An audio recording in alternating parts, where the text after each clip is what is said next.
The supervisor deleted 36 months of operational recovery work in less than 4 seconds. What nobody inside that conference room understood We are looking at a yet was that he 50% had failure just rate on the erased thermal the cycling. only system The fixture keeping alignment is several holding. major The manufacturing issue is clients localized from heat walking transfer, away not permanently. stability. 3 weeks earlier, Daniel Mercer stood inside a satellite component facility outside Phoenix, Arizona, beneath vibrating overhead cranes and the constant metallic rhythm of precision assembly lines struggling to stay on schedule after another failed production cycle delayed shipment targets for the third consecutive week. The factory smelled like overheated wiring, machine coolant, and exhausted pressure. Daniel understood that smell immediately. 22 years inside industrial operations teaches a man how to recognize organizational failure long before executives see it appear on quarterly reports. At 48 years old, Daniel was not the loudest consultant at SMZ Industrial. He was not the youngest, definitely not the most polished.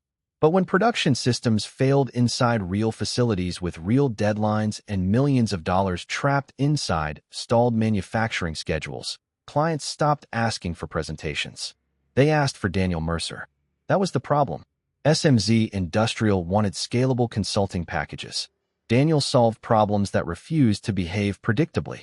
The client operations director walked beside him through the production floor holding a tablet filled with failure reports, while robotic calibration arms paused repeatedly across the assembly line beneath flashing amber warning lights. "We already tried the remote optimization model from your headquarters team," he said carefully. "Nothing stabilized." Daniel nodded once without slowing down, because he already expected that answer before arriving. Remote optimization works beautifully on spreadsheets. Factories are different. Factories contain heat distortion, exhausted technicians, aging machinery, undocumented shortcuts, inconsistent materials, and production managers quietly improvising every hour to survive impossible delivery schedules. Executives created 3 states away inside climate-controlled offices. That reality never appears inside utilization dashboards. Daniel stopped beside a partially assembled satellite relay housing while technicians nearby watched him quietly with the kind of cautious attention factory workers reserve for people who actually understand what production pressure feels like. He crouched near the alignment fixture for less than 30 seconds before noticing the real issue immediately. Not software, not calibration. Thermal expansion drift caused by overnight temperature cycling inside the staging area. The remote optimization model never accounted for environmental fluctuation during partial assembly, holding periods between shifts. Simple oversight. Expensive consequences. Daniel stood slowly and asked one technician how long the relay housings remained staged before secondary alignment. Usually 6 to 7 hours overnight. Sometimes longer. There it was. The problem hiding beneath the metrics. The audit began the following Monday morning. Not on a factory floor. Not near production equipment. Not beside exhausted engineers trying to recover delayed manufacturing schedules. Inside a polished conference suite on the 21st floor of SMZ Industrial Headquarters, where the temperature remained perfectly controlled and nobody had touched an actual assembly line component in years. Daniel Mercer arrived 12 minutes early carrying 3 binders filled with recovery documentation from client facilities across Arizona, Texas, Nevada, and Southern California. 22 years of operational pattern recognition sat quietly inside those binders. Not theories, field-tested adaptation systems. Production rescue frameworks built from failure after failure after failure until solutions finally stabilized under real manufacturing pressure. Kevin Rollins barely looked at them. He focused instead on the large dashboard projected across the conference room walls showing utilization metrics, travel expenditure charts, and consulting allocation percentages organized into bright-colored categories designed to simplify industrial operations into something executives could digest quickly during quarterly performance reviews. Several younger consultants sat around the room, typing notes carefully, while Kevin paced near the screen with the confident energy of a man who believed measurable activity and measurable value were automatically the same thing. Daniel remained silent. Experience teaches restraint, especially inside organizations already preparing to reject inconvenient expertise. Kevin stopped near the screen and pointed toward one of Daniel's client recovery accounts. "Your field engagement hours here exceeded departmental benchmarks by 218%. Daniel nodded once. The client had 3 consecutive calibration failures across dual relay assembly lines. Kevin continued without reacting. And your resolution model required direct on-site adaptation instead of approved remote optimization procedures. Correct. Why? Because the approved remote optimization procedures were wrong. Several people around the conference table stopped typing briefly. Kevin folded his arms slowly.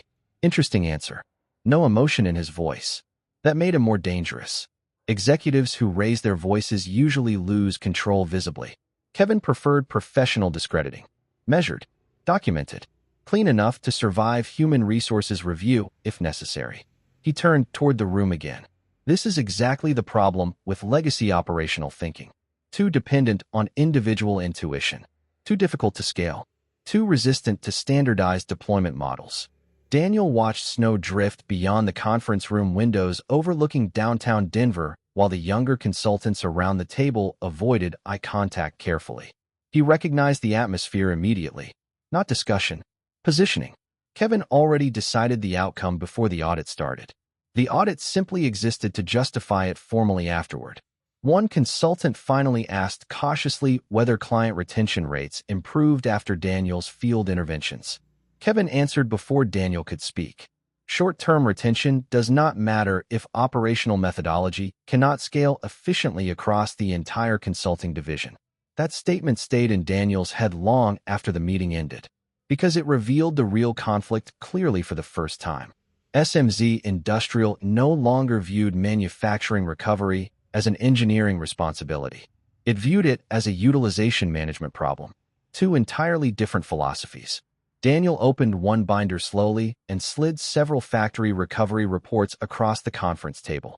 Each report contained production failure timelines, environmental adaptation notes, equipment variance patterns, technician behavior observations, shift transition instability tracking, implementation recovery sequencing. None of it looked elegant, because real manufacturing environments rarely do. Kevin glanced at the documents briefly before shaking his head. This is exactly what concerns me. Too much customization. Too much undocumented improvisation. Undocumented? Interesting choice of word considering Daniel documented nearly everything manually, because most factory conditions changed faster than centralized systems could track accurately. One younger analyst studied the reports carefully before speaking quietly. These adjustments probably prevented major delivery penalties for the clients.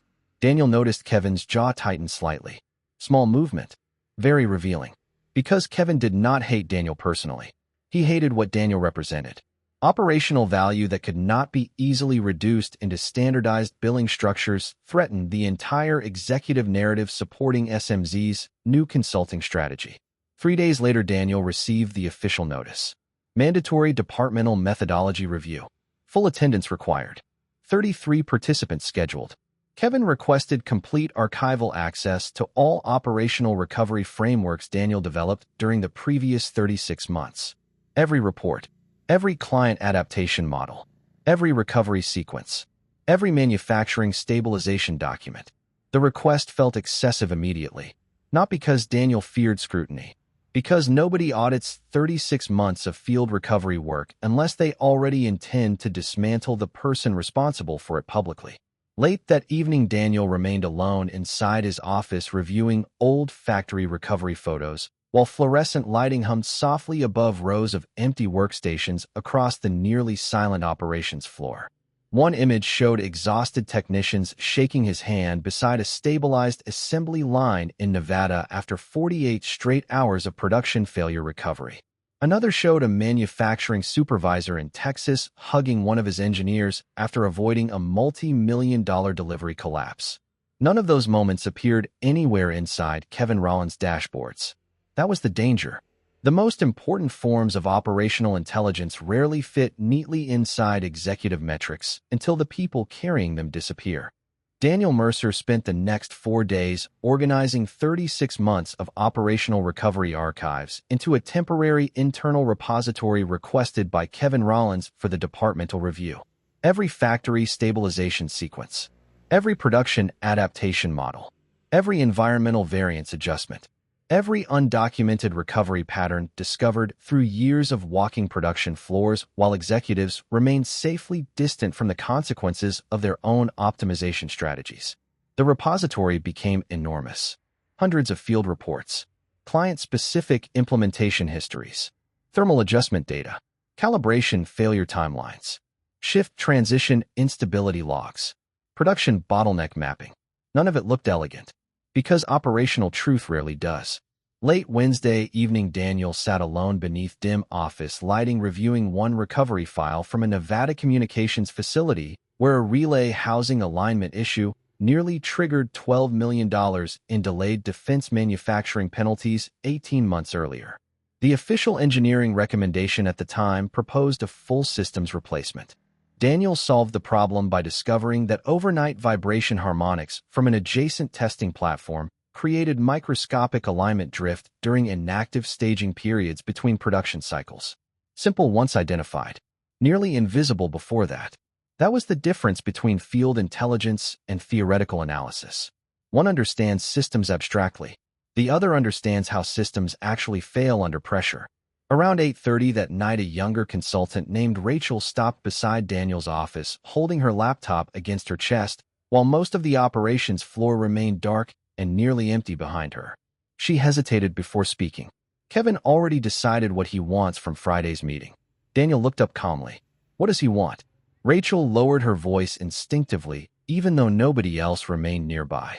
He wants to standardize the entire division under remote deployment models before next quarter. Your work makes that harder because clients keep requesting custom field intervention. Interesting phrasing again. Not inaccurate. Harder.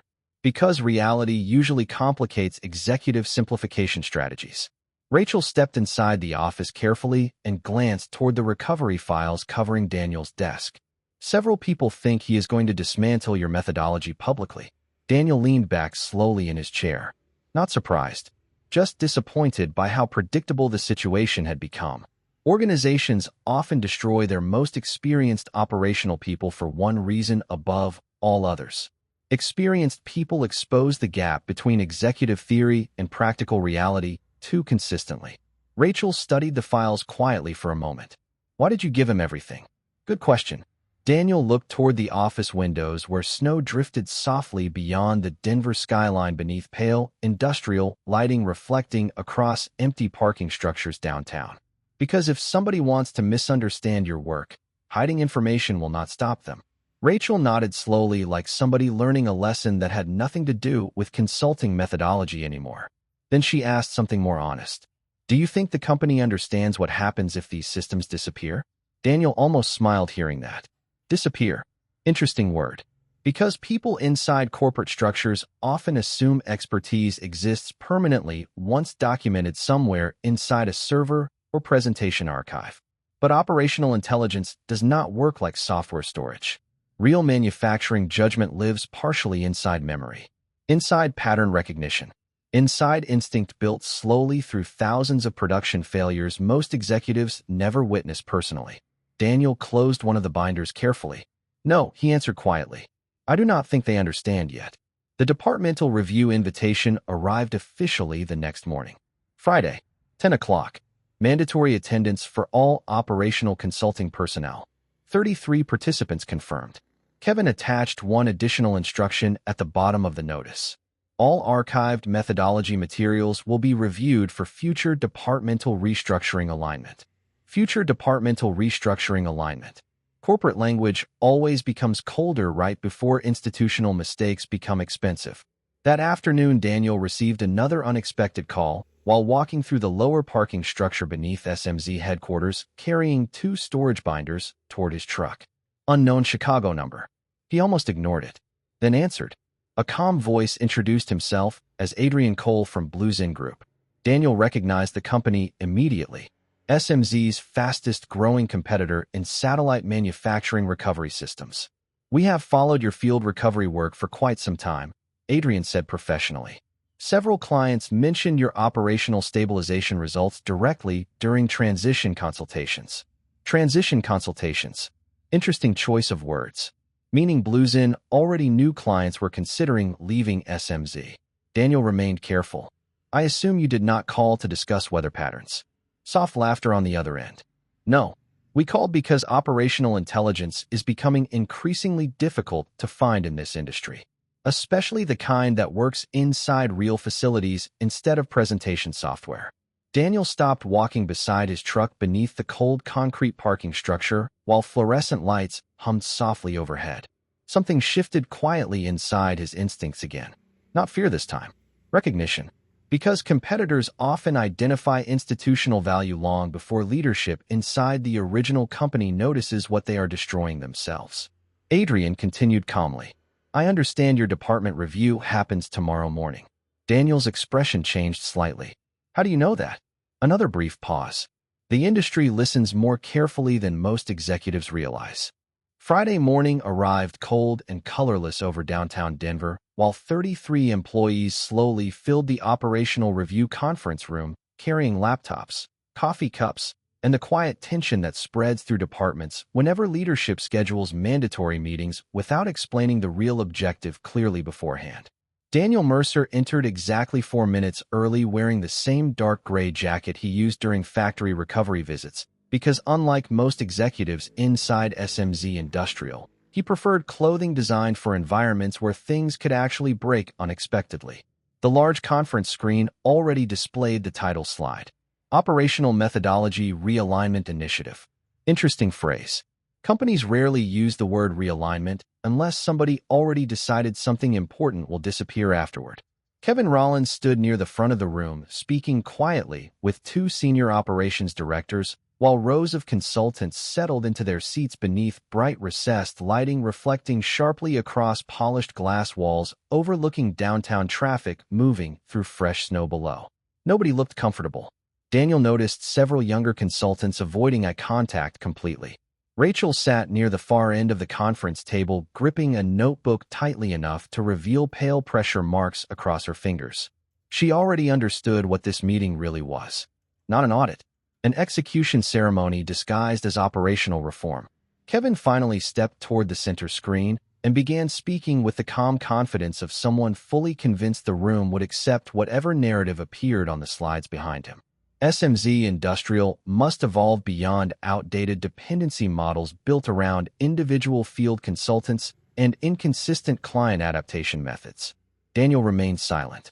Because arguing too early inside rooms like this only helps the person controlling the presentation structure. Kevin clicked forward through utilization charts showing travel expenditures, customization variance rates, and deployment inefficiencies connected specifically to Daniel's recovery division. The numbers looked clean, convincing even. That was the danger of abstract metrics. Once removed from physical reality, almost any narrative can appear intelligent temporarily. Kevin stopped beside the screen and looked directly toward Daniel for the first time all morning. Some operational approaches may produce occasional short-term recovery success while still damaging long-term scalability and departmental profitability. Several heads around the table lowered immediately. Nobody wanted to become visible inside this moment. Daniel understood that instinct too. Corporate survival often teaches people to remain emotionally invisible during public dismantling events. Kevin continued speaking while pulling up archived screenshots from Daniel's field recovery repository. Thousands of pages filled with factory adaptation notes, production instability tracking, environmental compensation adjustments, and client-specific implementation records appeared across the conference display. Then Kevin smiled slightly. Not warmly. Professionally. Which somehow made the next part worse. This is not operational architecture, he said calmly. This is unmanaged improvisation disguised as expertise. Silence settled heavily across the room. Daniel looked toward the screen quietly. 3 years of manufacturing recovery intelligence reduced to one executive sentence by a man who never spent a single night inside failing production environments trying to prevent catastrophic delivery collapse under live operational pressure. Kevin clicked another slide forward. We cannot scale garbage. There it was. Not anger. Not debate. Public humiliation delivered carefully enough to appear strategic instead of emotional. Then Kevin turned toward the operations repository projected on the main screen. For future restructuring alignment, these materials will be removed from active departmental deployment systems effective immediately. Daniel watched Kevin move the cursor calmly toward the repository management window. Several people around the table straightened suddenly in their seats, realizing what was about to happen. Rachel whispered something under her breath Daniel could not hear clearly. Then Kevin pressed delete. 3 years of archived operational recovery frameworks disappeared from departmental access in less than 4 seconds. Nobody spoke. Nobody moved. The room remained frozen beneath the pale conference lighting, while the empty repository screen reflected softly across 33 silent faces, suddenly realizing they had just witnessed something much larger than an ordinary management restructuring. Daniel felt his phone vibrate once inside his jacket pocket. Unknown Chicago number again. Bluesen Group. He ignored it initially. Kevin continued speaking like nothing unusual had happened. Beginning next quarter, all client recovery operations will transition towards centralized remote optimization frameworks designed for scalable deployment efficiency. Interesting, because several people in the room already understood exactly what would happen next, even if Kevin did not yet. Factories do not care about executive theories. Machines do not respect presentation slides. Production pressure eventually exposes every weak assumption hidden beneath corporate language. The meeting ended 36 minutes later. No applause. No discussion. Only the soft sound of laptops closing and employees leaving quietly beneath the artificial calm organizations maintain after witnessing leadership cross lines nobody feels safe naming aloud immediately. Daniel remained seated for several seconds after most people exited the room. Then he finally checked the missed voicemail from Bluesen. Adrian Cole's voice sounded calm. We would like to discuss a senior operational partnership opportunity immediately. Several major clients believe you are the only reason certain manufacturing systems remained functional during the last 3 years. Daniel stared toward the empty repository screen, still glowing faintly across the conference room wall, while snow continued falling silently outside over downtown Denver. And somewhere deep inside SMZ Industrial, consequences had already started moving long before anyone inside leadership realized it yet. Daniel Mercer returned to his office after the meeting while the operations floor remained unusually quiet beneath the cold fluorescent lighting stretching across rows of workstations where people suddenly typed softer and avoided unnecessary conversation like employees inside organizations instinctively sensing instability before leadership officially acknowledges it exists. He closed the office door gently behind him and listened to the silence for several seconds. Not anger, not humiliation. Something colder. Recognition. Because after 22 years inside industrial operations, Daniel understood one truth most executives never learn until consequences arrive personally. The most dangerous mistakes inside companies usually feel strategic at first. His phone vibrated again. Adrian Cole. Bluesen Group. Daniel answered this time. The voice on the other end sounded calm and direct, the way experienced operators speak when they already understand exactly what they want before the conversation begins. We heard the meeting did not go well. Interesting. Not surprising anymore either. Industrial consulting looked competitive from the outside. In reality, the industry behaved more like a small network of interconnected manufacturing ecosystems where production directors, engineering leads, and operational consultants quietly exchanged information constantly, because downtime spreads consequences across entire supply chains faster than executive politics ever can. Daniel sat slowly at his desk, while snow continued drifting across downtown Denver beyond the office windows. What exactly are you offering? He asked. Adrian answered immediately. Senior Operational Partner. Industrial Recovery Division. Full authority to build hybrid field response teams. Compensation package valued at approximately $285,000 annually, including performance incentives and equity participation. Daniel remained silent briefly, not because the number surprised him, because the structure did. Bluesen was not hiring him as an employee. They were building around him operationally. That difference mattered. Adrian continued.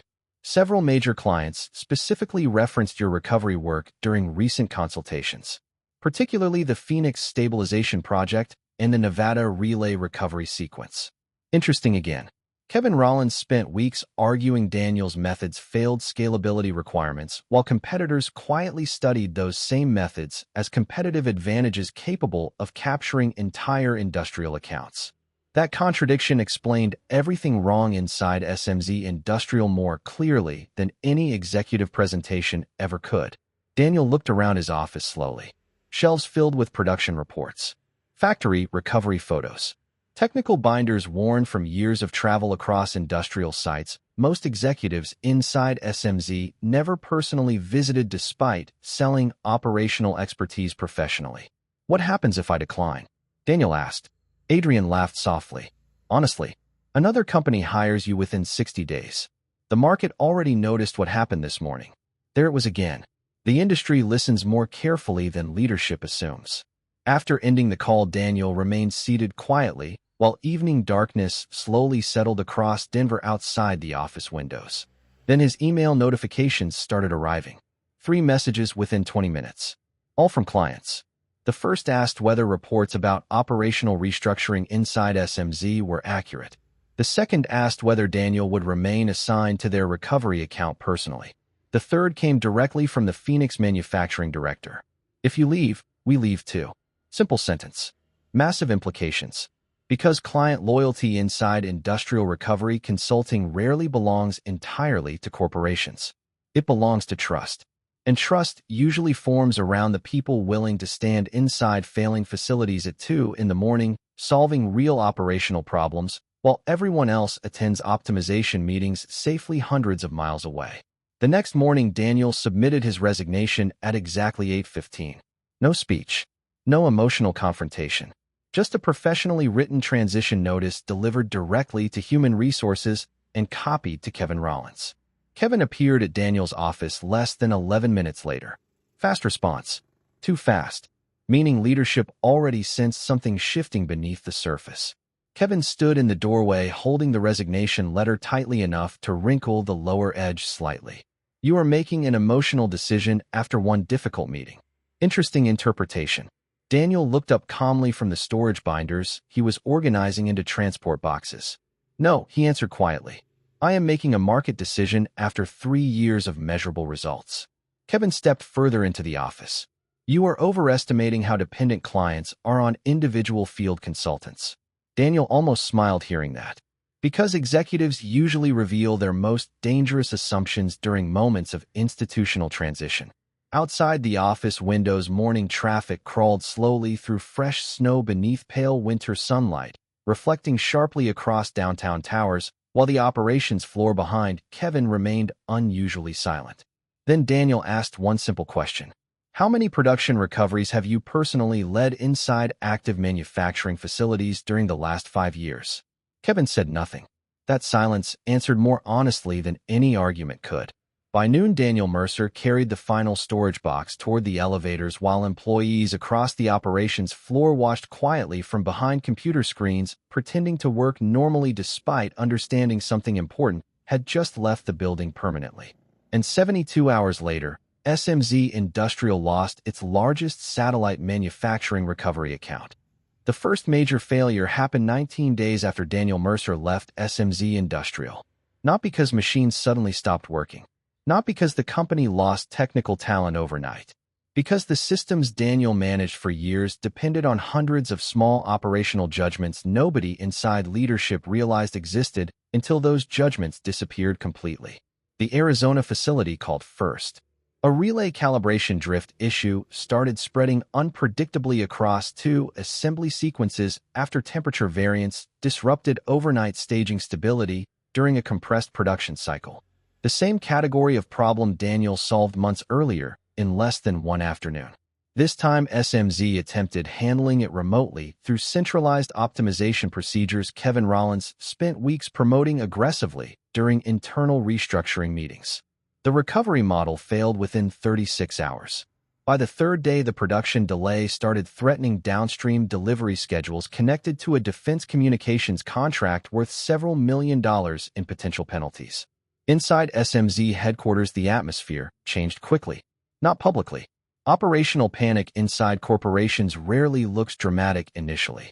It looks like executives arriving earlier, emergency meetings appearing suddenly, conference room doors closing faster, consultants speaking quieter, inboxes filling after midnight. The Arizona client escalated directly to senior leadership, demanding immediate field intervention from someone with actual live manufacturing recovery experience instead of remote dashboard analysis support. Problem: SMZ no longer had Daniel Mercer. And the recovery repository Kevin publicly deleted during the departmental review contained several undocumented stabilization adjustments connected specifically to environmental variance sequencing inside relay assembly environments.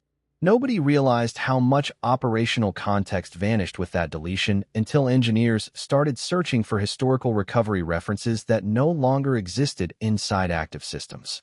Interesting consequence. Kevin Rollins believed he deleted inefficient customization data. In reality, he erased accumulated institutional memory.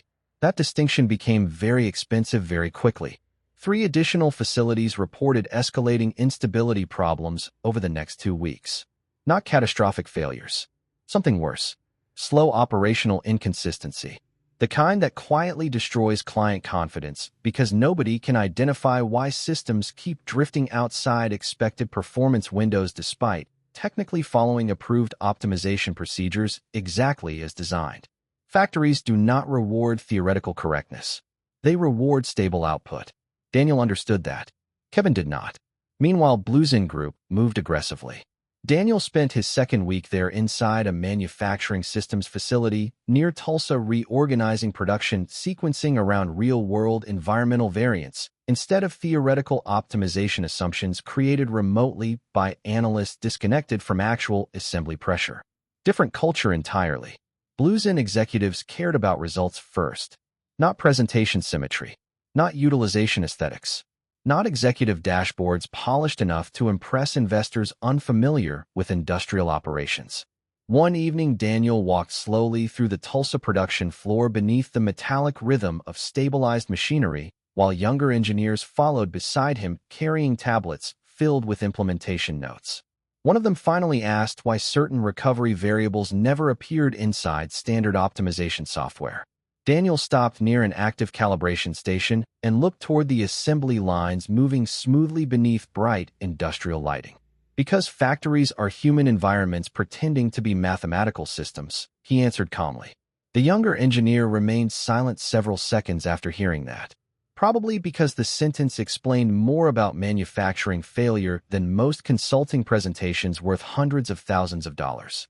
Back inside Denver, Kevin Rollins stood inside an emergency leadership meeting staring at production instability reports projected across another conference screen, while senior executives demanded explanations for rapidly increasing recovery delays spreading across multiple industrial accounts simultaneously. Kevin attempted blaming transitional restructuring pressure initially, then staffing adaptation, then inconsistent client implementation compliance. But eventually one operations director asked the question nobody wanted spoken aloud yet. Did we remove operational systems we did not fully understand first? Silence followed immediately. Heavy silence. Because everyone inside the room already knew the answer.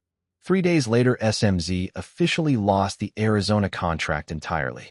The client signed with Bluesin Group after emergency stabilization teams restored operational consistency within 48 hours of arriving on site. Interesting detail, though. Bluesin did not send a massive consulting division. They sent Daniel Mercer and 4 field engineers trained personally under his operational recovery philosophy.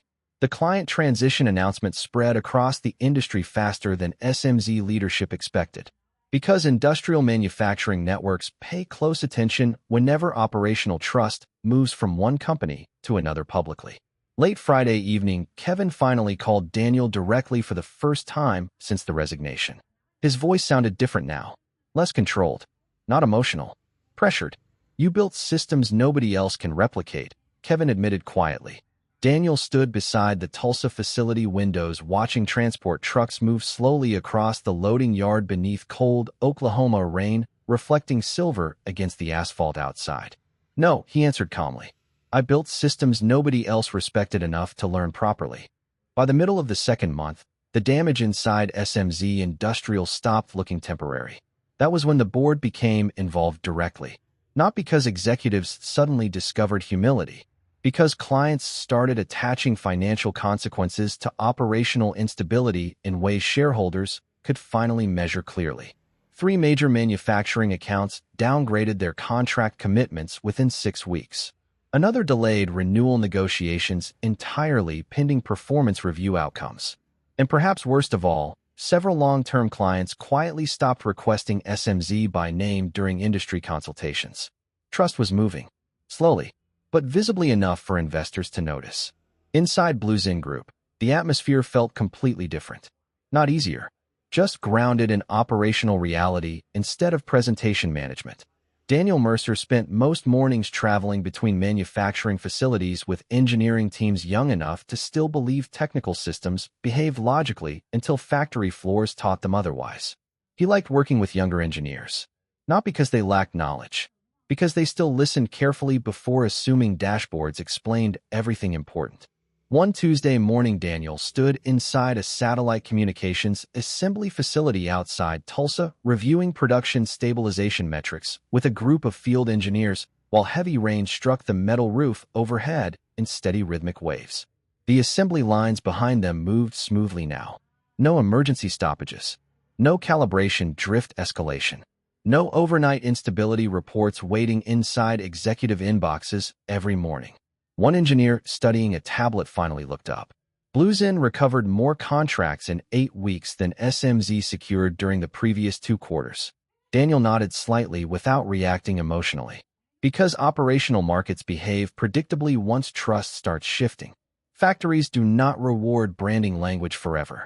Eventually, they reward whichever systems continue functioning consistently under pressure. Another engineer hesitated before speaking. Do you ever regret leaving? Interesting question.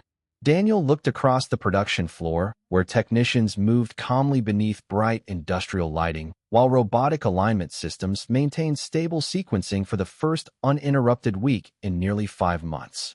Then he answered carefully. No. Short sentence. Very final. Because leaving SMZ was never about money, or pride, or humiliation. It was about something deeper organizations rarely understand until they lose it permanently. Professional alignment. Daniel could tolerate pressure, long hours, difficult recoveries, unstable facilities. But he could not work inside systems where operational truth became subordinate to executive narratives designed primarily to protect management philosophy instead of manufacturing reality.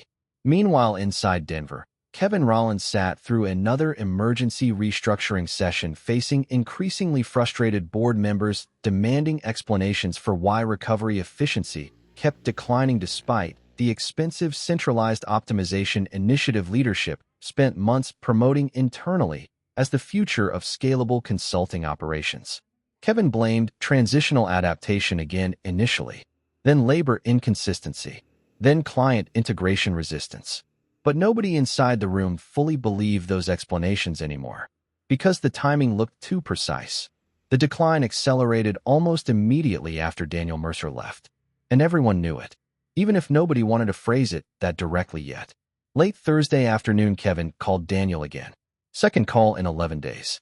That alone revealed how unstable things had become internally. Daniel answered while standing near a loading platform outside the Tulsa facility, watching supply trucks back slowly into receiving bays beneath gray afternoon skies. Kevin skipped formalities completely this time.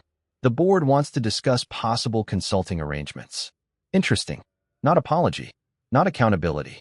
Consulting arrangements. Corporate language always becomes transactional when leadership finally recognizes competence too late. Daniel remained quiet. Kevin continued carefully. We are prepared to restore your prior authority structure and significantly revise compensation. Still not understanding. That was the real issue. They thought the problem was positional, financial, structural. It was not. Daniel looked across the facility yard while cold wind pushed rainwater across cracked concrete beneath the loading platforms. Then he asked something simple. Do you know why the recovery systems failed after I left? Kevin answered too quickly.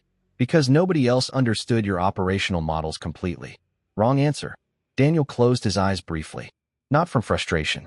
From certainty. No, he said quietly. They failed because leadership never respected the environments those systems were designed to survive inside. Silence followed. Heavy silence. Because somewhere beneath all the utilization reports, restructuring meetings, and executive presentations, Kevin finally understood something he should have realized months earlier. Daniel Mercer was never protecting. 6 months after Daniel Mercer left SMZ Industrial, Blues In Group expanded its industrial recovery division by 180%. Not through marketing campaigns, not through executive branding strategy, through operational reputation, moving quietly across manufacturing networks where reliability matters more than corporate messaging ever will. Factories talk to each other. Plant managers talk to each other. Engineering directors remember who arrived during crisis periods and who sent remote optimization templates instead. That memory becomes market movement eventually.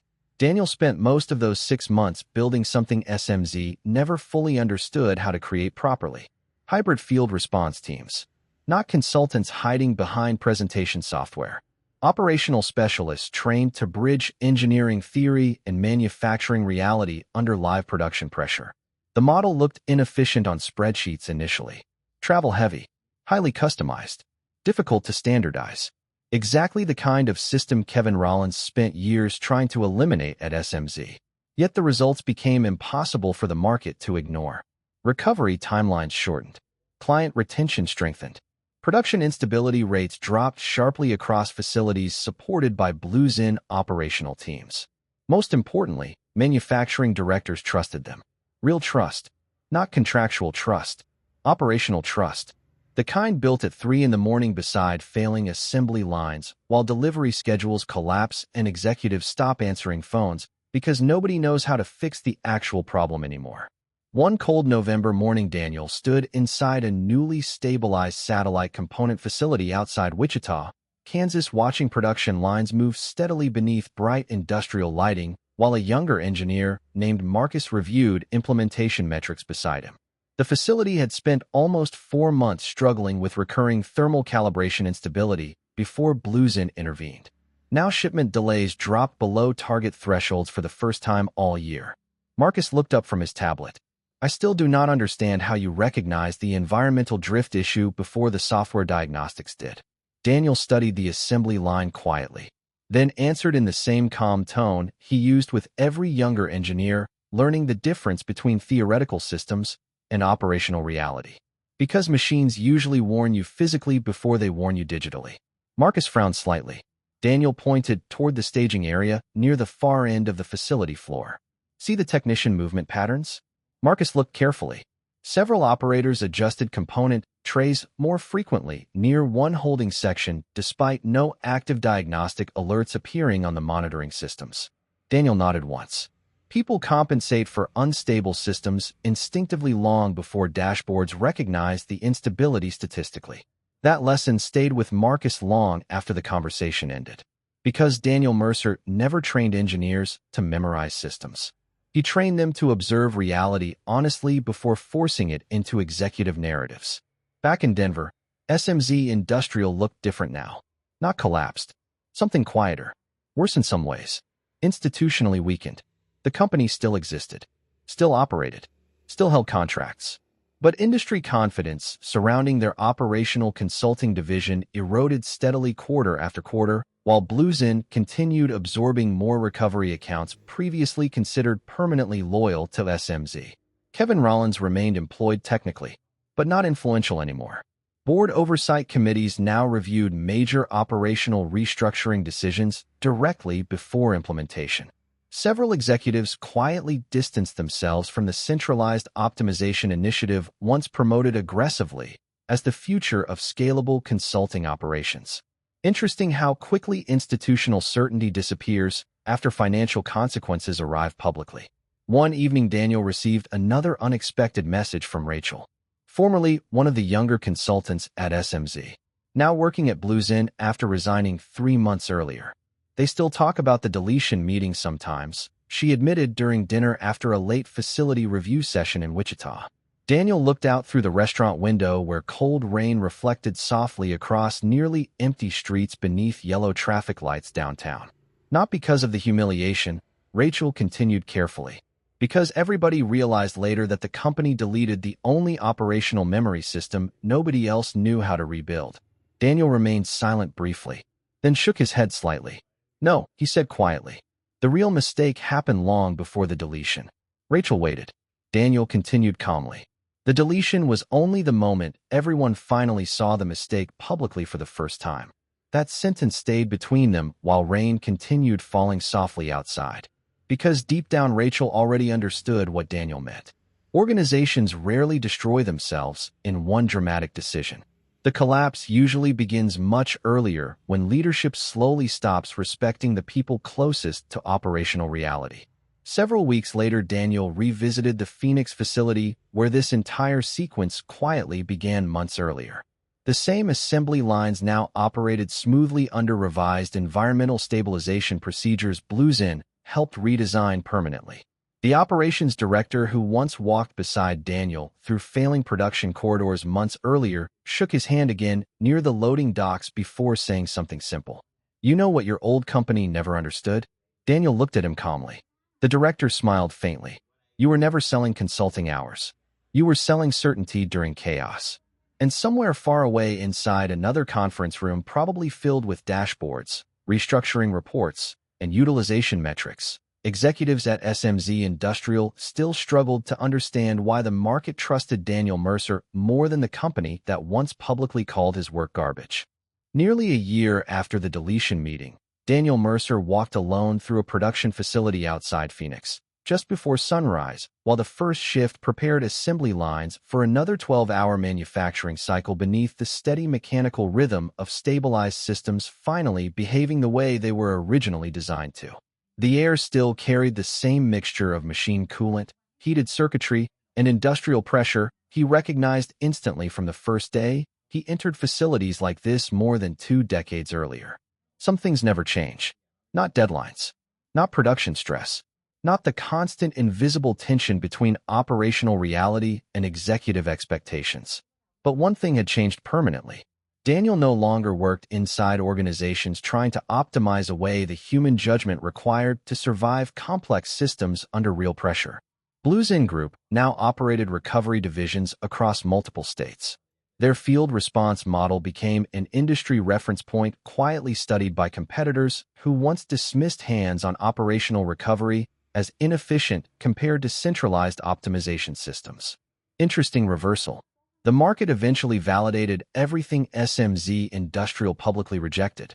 Not loudly. Markets rarely move emotionally. They move toward reliability, toward trust, toward whichever people continue solving expensive problems consistently while everyone else debates presentation strategy inside conference rooms far removed from consequences. Daniel stopped beside one assembly station where a younger technician adjusted staging intervals before calibration sequencing exactly the way Bluesin recovery teams trained them months earlier. Simple adjustment. Massive impact. The technician noticed Daniel watching and smiled slightly. "Everything stayed stable this quarter," he said proudly. Daniel nodded once. "Good." That single word carried more satisfaction than any executive title ever could. Because unlike people obsessed with visibility, Daniel never cared about appearing important. He cared about systems functioning correctly after everyone else left the building. Later that afternoon, he attended a small internal training session for newly hired Bluesin engineers inside a converted operational workshop overlooking the facility floor through thick reinforced windows. Most of the younger engineers already knew his reputation before meeting him personally. The man competitors studied. The operator clients requested by name. The consultant whose former company collapsed strategically after removing him publicly. But Daniel ignored reputation entirely during training. He focused on fundamentals instead. Observe technicians before observing dashboards. Watch production behavior before trusting reports. Understand environmental conditions before implementing optimization models. And most importantly, never assume measurable efficiency automatically equals operational intelligence. One younger engineer eventually asked the question almost everyone in the industry still quietly wondered about. Why did your old company really fail? Daniel looked through the workshop glass toward the production floor below, where assembly lines moved steadily beneath bright industrial lighting, while technicians rotated calmly between stabilized workstations. Then he answered slowly. They stopped respecting reality because spreadsheets made abstraction feel safer than complexity. The room remained silent after that, because everybody there understood the truth inside those words immediately. Complex systems become dangerous the moment leadership starts believing presentation clarity matters more than operational truth. Weeks later, Daniel learned Kevin Rollins officially resigned from SMZ Industrial after another failed restructuring cycle triggered additional contract losses inside the consulting division. No scandal, no dramatic collapse, just quiet professional disappearance, which somehow felt more realistic than revenge ever would have. SMZ itself survived technically. Most companies do. But surviving and remaining trusted are not the same thing. That was the real cost.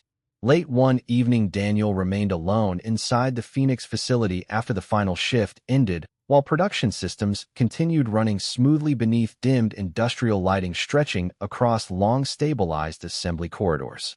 He stood quietly listening to the machines.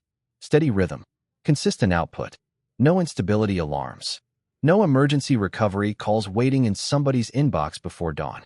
Just systems functioning the way they should when operational reality receives proper respect from the people responsible for managing it.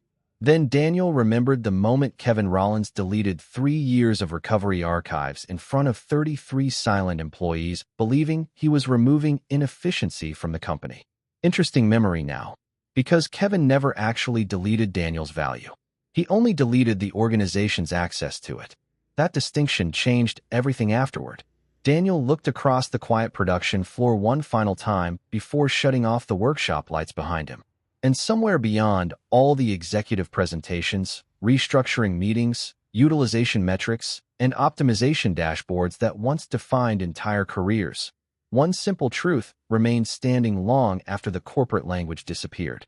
The companies most obsessed with measuring performance often become blind to the people quietly holding the system together before the collapse finally teaches them what the numbers never could.